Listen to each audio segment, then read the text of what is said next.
Bhagavate Vasudevaya.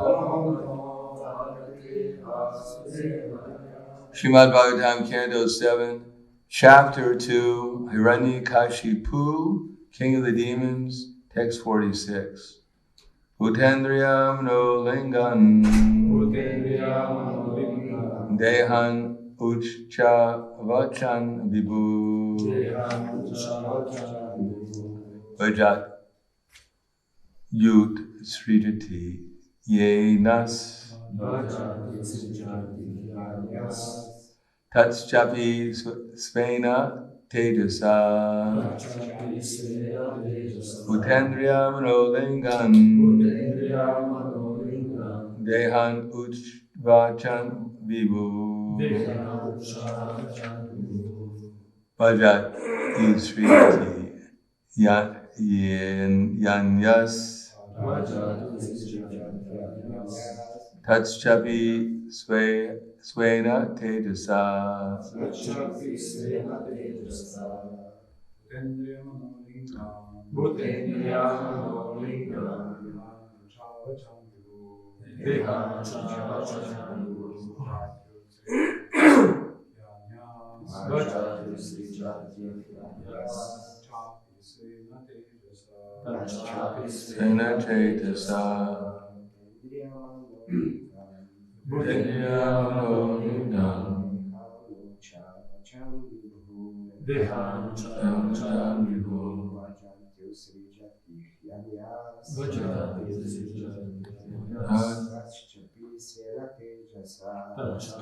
Svena Tejasa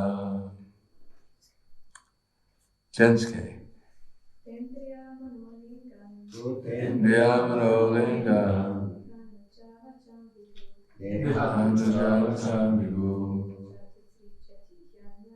Vajatya Sridhati Yanyas Tatschapi Svena Tejasa. Bhuta are the five material elements. Indriya, the 10 senses.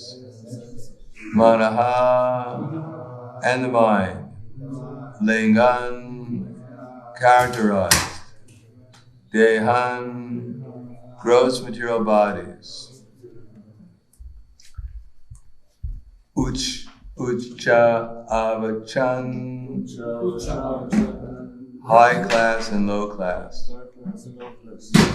Vibhu, the individual soul, which is the Lord of the body and senses. Bhajati, achieves. Utsrijati, gives up. He, indeed. Anya, being different. Tat, that. Cha, also. Api, indeed. Svena, by his own. Tejasa, power of advanced knowledge. Translation and purport by His Divine Grace, A.C. Bhaktivedanta Swami Prabhupada. The five material elements, the 10 senses, and the mind, all combine to form the various parts of the gross and subtle bodies. The living entity comes in contact with his material bodies, whether high or low, and later gives them up by his personal prowess. This strength can be perceived in a living entity's personal power to possess different types of bodies. Purport: the conditioned soul has knowledge, and if he wants to fully utilize the gross and subtle bodies for his real advancement in life, he can do so. It is therefore said here that by his high intelligence, Svena Tejasa, by the superior power of superior knowledge, chief from the right source, the spiritual master, or acharya, he can give up his conditional life in a material body and return home back to Godhead. However, if he wants to keep himself in the darkness of this material world, he can do so. The Lord confirms this as follows in the Bhagavad Gita 9:25. Yanti deva rata devan pitri yanti putri rataha utani yanti puteja yanti mad yajino pimam. Those who worship the demigods will take birth among the demigods. Those who worship ghosts and spirits take birth among such beings. And those who worship ancestors go to the ancestors. And those who worship me will live with me. The form of body is valuable. One can use this body to go to a higher planetary system, to Pitri Loka, or he can remain in this lower planetary system. But if one tries, he can also return home back to Godhead. This prowess is given by the Supreme Personality of Godhead as the Supersoul. Therefore the Lord says, Matak smritira jnanam aponam cha. From me come remembrance, knowledge, and forgetfulness. If one wants to receive real knowledge from the Supreme Personality of Godhead, one can become free from bondage and repeated acceptance of material bodies. One takes to the devotional service to the Lord and surrenders unto Him. The Lord is prepared to give one direction by which one can to return home back to Godhead. But if one foolishly wants to keep himself in darkness, he continue in a life of material existence. Putendriyamano lingan deha uchchavachan vibhu bhajat yut srijati yanyas tachchapi swena tejasa. The 5 material elements, the 10 senses, and the mind all combine to form the various parts of gross and subtle bodies. The living entity comes in contact with his material bodies, whether high or low. The latter gives them up by his prowess, personal prowess, and later gives them up by his personal prowess. This strength can be perceived in a living entity's personal power to possess different types of bodies.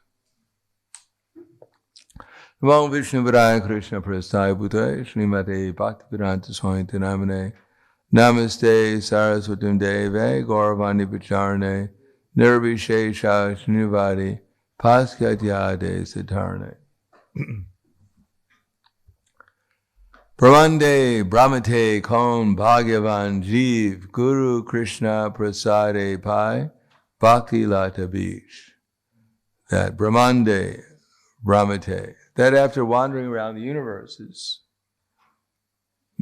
Brahmande Brahmate Kon Bhagavanjiv, Guru, if one is Bhagavan, if one is fortunate, then Guru Krishna. Then one comes in contact with Krishna and Guru, and he gets the Bhakti Lata Bij, the seed of devotional service. Then he can make progress in spiritual consciousness. Now, generally everyone is wandering around looking for something to enjoy, namely eating, sleeping, mating, defending, and the 8,400,000 species of life, of which 400,000 are human beings, and although some of them are demigods, and some of them are ordinary human beings, such as on this planet. In any case, the same thing is going on, punas charvata charvananam, eating, sleeping, mating, defending, trying to enjoy varieties of it, sometimes grossly and sometimes more subtly. But this Bhakti Lata Bij, if one is fortunate enough to get it, then it can change one from a material destination, because after all, any destination in this material world is a material destination. And Krishna has told us that Abrahma bhuvana loka pana avartanojana mamupetya tu konteya panar janmana vidyate. From the highest planet down to the lowest, they're all places of misery wherein repeated birth and death take place. That even if we go up to Brahma Loka, which is not the highest in the material existence, but it's quite high, where the happiness there is thousands of times greater than ours, in proportion to his lifespan. We live for 100 years, and he lives for 311 trillion, 40 billion years. Now, of course, this is inconceivable to us, how we could live for 311 trillion, 40 billion years. But for Brahma, it's just an ordinary life. It's just 100 years for him. Because he's enjoying so much, he doesn't even notice time is going by. He does notice, because right now Brahma is 50 years old. He's middle age. He only has around 150 trillion years left to live. So he's quite nervous that he might die very soon. And therefore, according to Kamsa and his followers, according to Brahma, is always in meditation, trying to transcend birth and death. He's out in the forest somewhere meditating. So, we ourselves, we have this relatively insignificant life, 100 years, our time, and at the same time, we're beset with all kinds of problems. There's never any relief from the problem. After this coronavirus, if it does disappear for some time, then there's always a threat of nuclear war. There's always some disease that's popping up that they're telling us is going to kill us. There's always air pollution. There's always radiation, 5G or whatever it is. It's going to zap us. Then there is fear of Alzheimer's and all kinds of other problems that are going on. So there's no relief. And if we expect that science is going to help us find the solution to our problems, that now they're on iPhone 12, when they get up to iPhone 20, then everything should be solved. You just have an app to relieve you of all disease, another app to relieve you of old age, another app to relieve you of death, and of course, another app so that you don't have to take birth again if you want to go back to the spiritual world. That will all be provided by the miracle of science. But so far, the miracle of science has given us simply problems. Radiation, anxiety, air pollution, destruction of the environment. But somehow or another it's going to be different. So that's called madness. To think that by doing the same thing more and more, you're going to get a different result than you got when you did at the beginning. If you keep on doing the same thing, you get the same result. If you think, I'll keep on doing the same thing and this time I'm going to get a different result, that's called madness. Now, one can try a different result. So here it mentions that we can also worship Krishna. That we can recognize Krishna as our friend within our heart and try to follow his direction to make spiritual progress, to get out of material conceptions and make spiritual progress. So Krishna, he spoke Bhagavad Gita because we don't hear him very well within the heart. And we can read Bhagavad Gita and try and hear Bhagavad Gita. Now we read Bhagavad Gita and we don't hear it. That's also another problem. We can read it and not hear it. Or we can hear it a little bit, just like we hear Krishna a little bit within our heart, and therefore we're somewhat civilized. But if we want to hear Krishna better, we can study Bhagavad Gita, and we can find out what he has to say.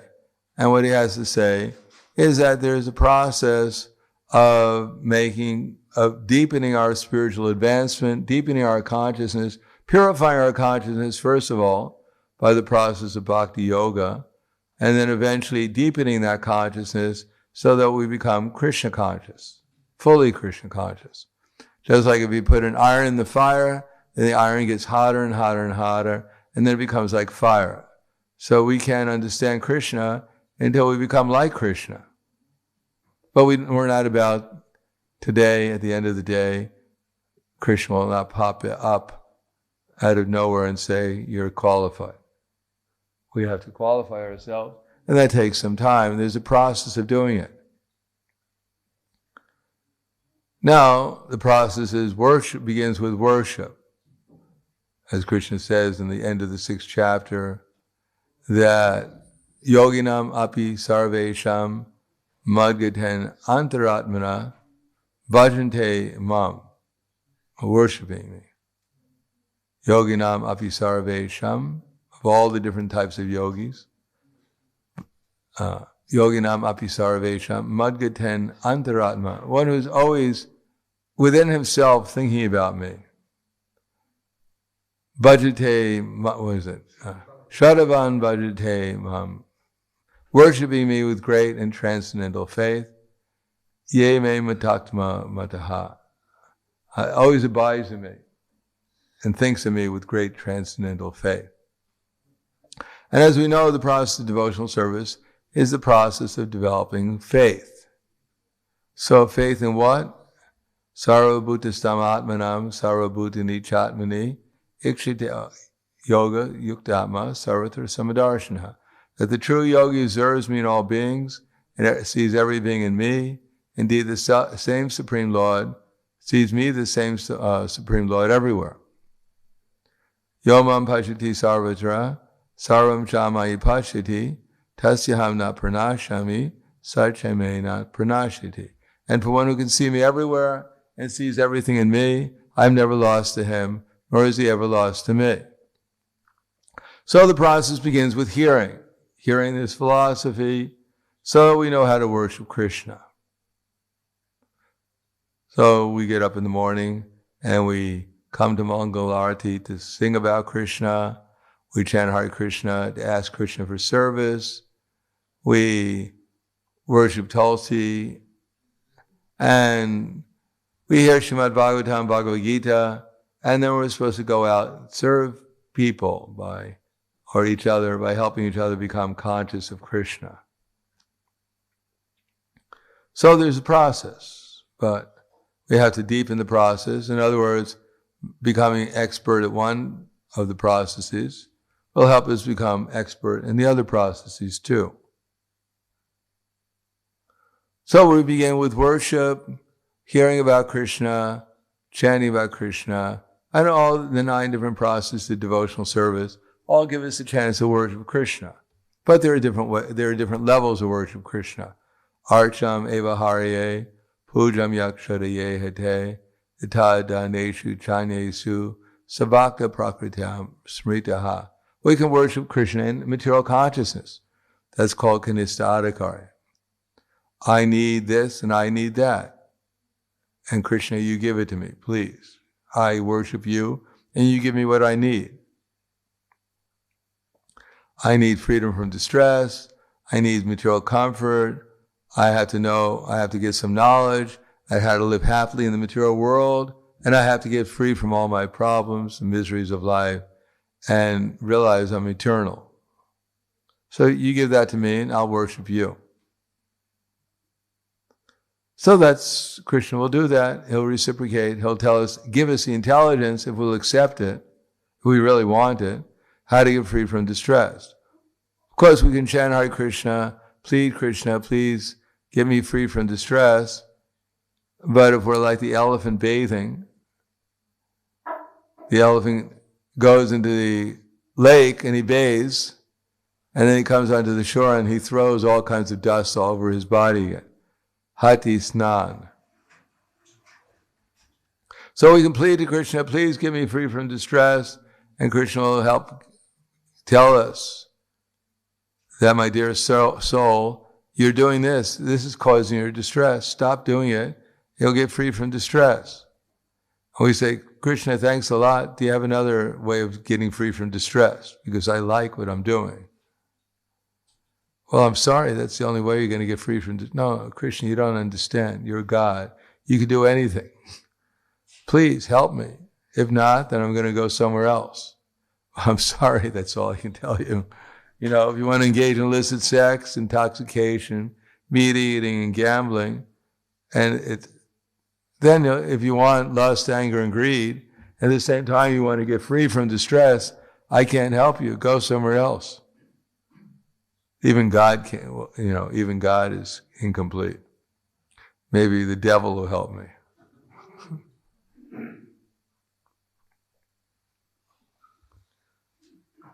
Or as they said before, one Christian priest was saying that your philosophy is so perfect that only the devil could have made it.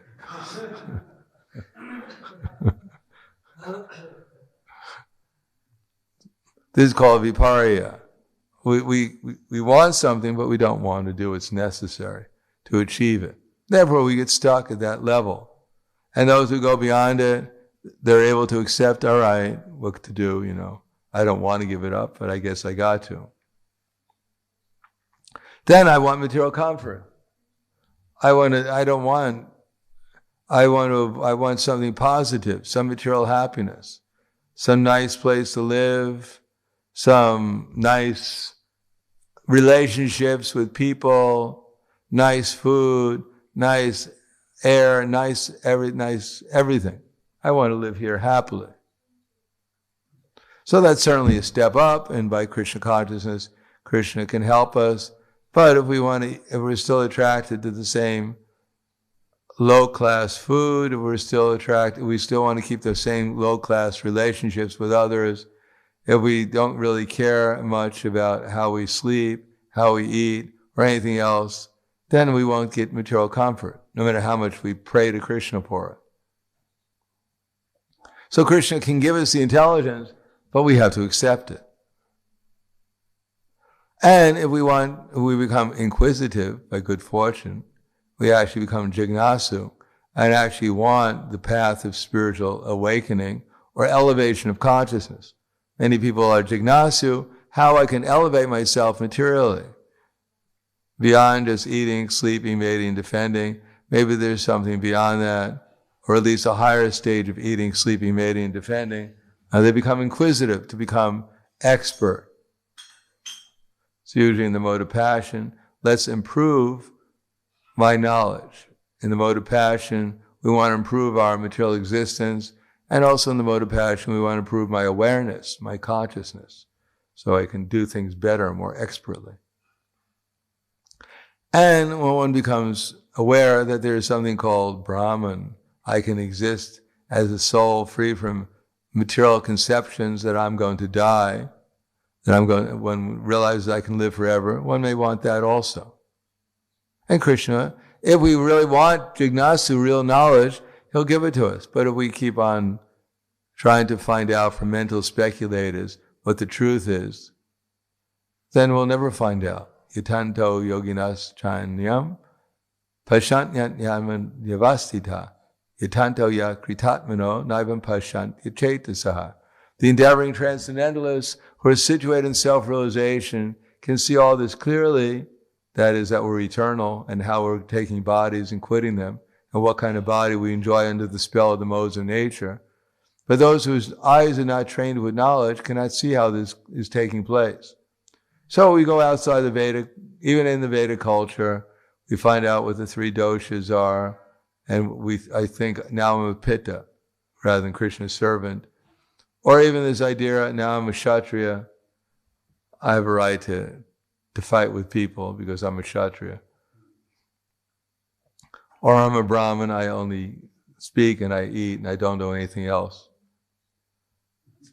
So we think we're a Brahmin or a Kshatriya, we think we're a Pitta or a Kapha or a Vata, then we're in the material concept of life. Better than the gross material consciousness, I'm an American, I'm a Slovene, I'm a Russian, I'm from the Luna node, I'm from the moon. Better than some material designation like that, but still it's a material designation. So one has to accept real knowledge, coming into simple succession, who we actually are, how we're taking these bodies, how we're quitting them, what kind of body we enjoy under the spell, who we actually are, what is our level of spiritual consciousness. This is what Rupa Goswami said is really jignasu. Krishneti yasi guritam manasadriyeta, how to execute devotional service properly, how to reciprocate with all different levels of devotees and with Krishna. That Krishna says, Rupa Goswami says, is a real jignasu that we're really supposed to find out. Will actually be helpful. So if one can go beyond just ordinary worship of Krishna for some material desires, then he wants to join Krishna's family. He wants to feel like he's a member, not just attending worship, but actually belonging. Feeling like one belongs to Krishna, one belongs to Krishna's devotees. Unless one can come to that platform, then one remains in the material existence. Therefore, Prabhupada said that devotional service begins at the point of initiation. Initiation doesn't mean you sit down in front of a fire and you throw some grains into the fire and then you're initiated. You get another name, and now I'm no longer cleaning the bathroom. Now I'm telling everyone else to do. Because you know who I am? I'm Das. Really, you're Das? Yes, I'm Das. And you're Das, I'm Das.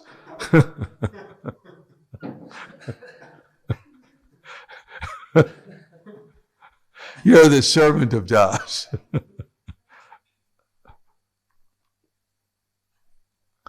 But actually, the initiation means to give up the false ego. It's a ceremony to confirm our giving up the false ego. The ceremony in itself has no meaning whatsoever. You can sit in front of a fire and throw grains from now until time immemorial. You'll still be in the material concept of life. You can chant every name to the demigods under the creation. You'll still be in the material concept of life. You may even chant the Vandana prayers, the Mangala Chandra. Well, we do that every day to a certain extent, and we're still in the material concept of life. So initiate the fire sacrifice is supposed to be the symbol of I'm accepting myself as Krishna's servant, as the servant of Krishna. And I'm going to learn from the devotees who are more elevated than me how to become an expert servant of Krishna with proper discrimination. Otherwise, then the initiation, we stay there. And where is that? We're still in the material concept of life. We're still praying to Krishna for freedom from distress, praying to Krishna for, please, my dear Lord, I'm here so you can make me comfortable. My dear Lord, please give me some knowledge so that I can improve my material existence. My Lord, give me realization I'm eternal so I don't feel fear anymore, my temporary existence. So we're still in that concept. Maybe we're more elevated than others.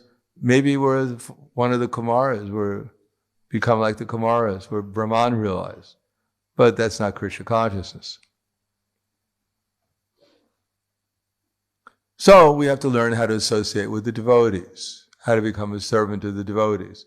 If we, in the servant of devotees, they'll check and see if we have a false ego or not. And if they're not checking if we have a false ego, it means we don't have any friends. We have no one really, we're not prepared to be corrected. And anytime we're not being prepared to be corrected by others, then the result is that our false ego is just growing. Anyone who thinks they're doing everything perfectly, and the only imperfection in the temple is that others don't realize my perfection, then we're not going to have any friendship. People aren't there. We come to the temple to find Krishna as God, not to find one of the devotees in the temple as God. Krishna is supposed to be God, not the temple commander, nor my ashram leader, or my friends. Generally, my friends are those who can help me, tell me what I'm doing, encourage me for what I'm doing right, and prevent me from doing things that are harmful. So in the association of devotees, we can make advancement. And then by that, what is that advancement? The advancement is we learn how to expertly associate with the devotees, and then we can associate, then we become an actual disciple. In other words, discipline. Rupa Goswami says, Ado Guru Ashraya. In the beginning, there's Guru Ashraya. But that's not the end of the process. We don't, I got the first process of the 64. The other 63 are pretty boring. I don't really need them. No, it's an introduction. Guru Ashraya.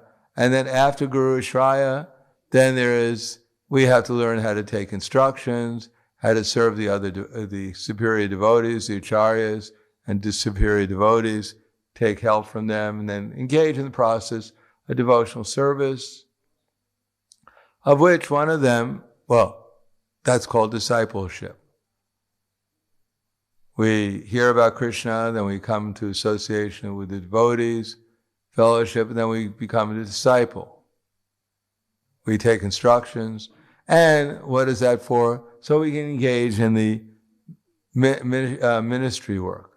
We can actually do some service to others. Help the innocent, help everyone, do some service. And then we have to have some mission, some purpose of life, why we're here, what we're trying to accomplish. We can serve all day long, but what are we trying to accomplish? What are we trying to actually achieve? What does Krishna want us to achieve? What does Prabhupada want us to achieve? What we're supposed to achieve here? What will make our life valuable? How are we going to give Krishna consciousness to others? So then we may help assist the preaching, which is ministry work, or we may become engaged in our life mission to bring Krishna consciousness to others in some way. Then every stage is deepening our relation with Krishna.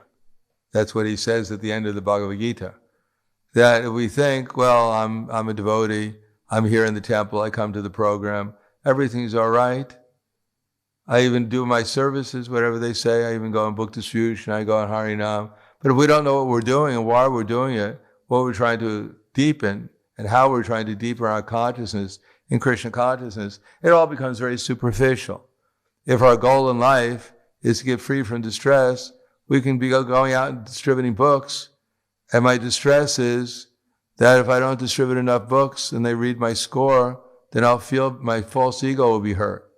So please take the book so you'll free me from my distress if they're hurting my false ego by not sufficiently praising me when they read out the scores. Prabhu so-and-so did 300 books, Jai. And Prabhu so-and-so, our great Maharati, did 5. My God, what happened to him? He's become fallen. He lost his potency. He laid down his bow and arrow on the battlefield, and his mind became full of grief. I thought he was a Maharati, but now he's not even a Rati. Take his chariot away. Oh no, don't do it. I'm really a Maharati, it's just a bad day. Give me another chance. So our distress may be, my prestige is being harmed. Or I'm not going to get the Maha this time. I remember when I was in Dallas, Texas, I was a temple president. I was in Texas, I was a temple president of a temple in Austin, Texas, a couple hours away. But we used to go up, our temple used to go up and visit the Dallas Gurukul regularly. And the Dallas Gurukul was having a contest. They were memorizing chapters of the Bhagavad Gita. And if you could memorize the first chapter of the Bhagavad Gita the first week, then you got the Maha plate. So people were memorizing the Bhagavad Gita, not to become Krishna conscious, but to get the Maha plate. I was always one chapter behind because I memorized the first chapter, but then I found out the next week you had to memorize the second chapter also to get the Maha plate. So I never got the Maha plate because I was always one chapter behind everyone else. And then Prabhupada came to Dallas, and the temple leaders were very proud that these Gurukul students, they know the Bhagavad Gita by heart, and so they put one devotee, one Gurukul student, in front of Prabhupada, 2 of them actually. One of them was, actually his name was Krishna Smaranam. And he began to recite Bhagavad Gita, Dharma Kshetre, Kuru Kshetre, Samaveda Yutsavaha, Mamekam Pandavais Shaiva, Kema Kurvata Sanjaya, Sanjaya Vacha, etc.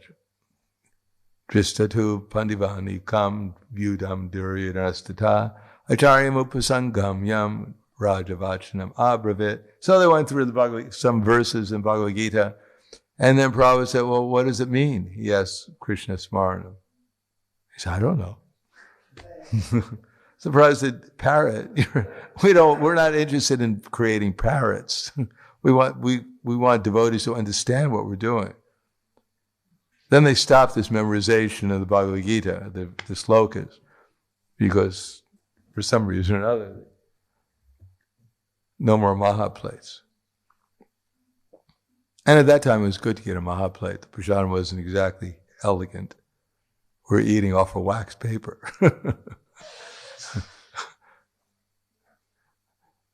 The Dallas temple couldn't afford prasadam, so they put out wax paper on the floor, on the wooden floor. And that means you put the rice on the wax paper, which is all right, rice and the sabji. Of course, if the sabji was wet, so the liquid fell onto the floor.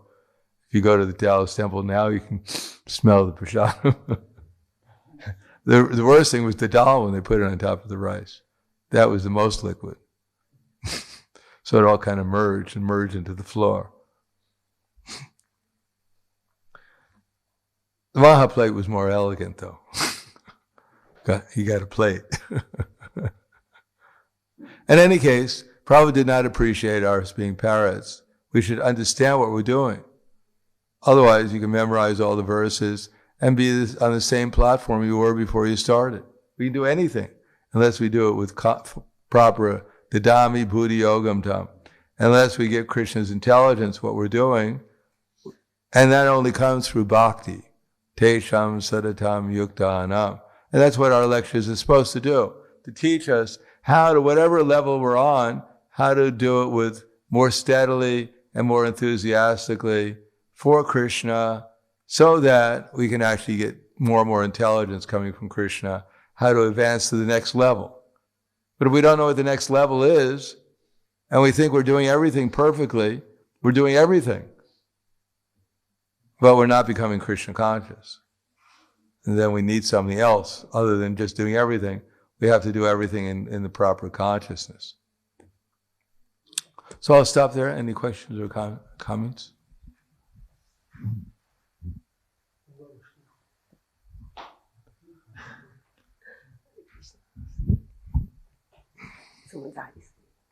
Hare Krishna Maharaj, thank you for your lecture. I want to ask you how Krishna helps a person who cannot change anything for better and cannot follow the higher principles, but he has strong faith in God. Well, when Krishna sends the lightning bolt to wake you up, then you think, well, that came from God. Thanks a lot.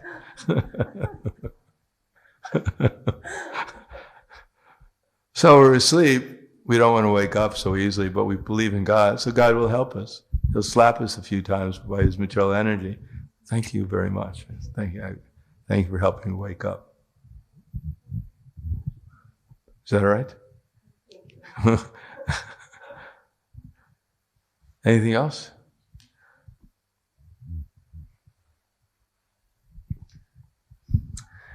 So Maharaj, sometimes I hear devotees say we should just add Krishna to some, let's say we have attachments and they say just add Krishna to this.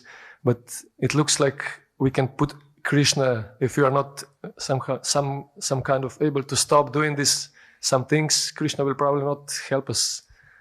Or in some well, at the beginning, they can say, just like in the beginning, Prabhupada said, we should feed the new devotees so much prasadam that they waddle like a duck. Waddle like a duck. But when you're in the movement for, 30, 40, 50 years, you don't sit down at prasadam thing. At the end, you waddle like a duck. There's appropriate things, instructions for devotees at different levels. So the beginning, yes, just add Krishna to the zeros that you have, because that's all you have is zeros. So it's good to add Krishna, the one. But then after a while, you have to do a little bit more than that. You have to find out what Krishna wants also, not just add him on to whatever you want. Find out what Krishna wants. So that takes more refinement. So we should not what the instructions for devotees at the beginning are not wrong, but they may not be appropriate for devotees who are trying to advance to a higher level than that.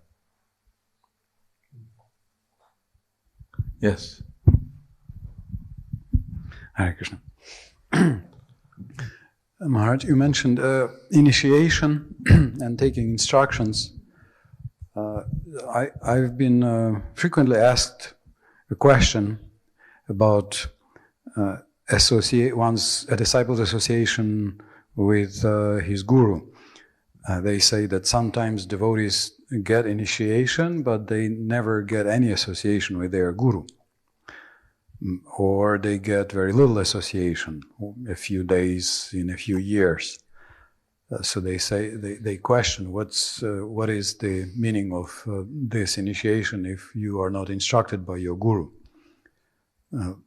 Personally. Well, I think every devotee who's giving initiation is speaking Krishna consciousness.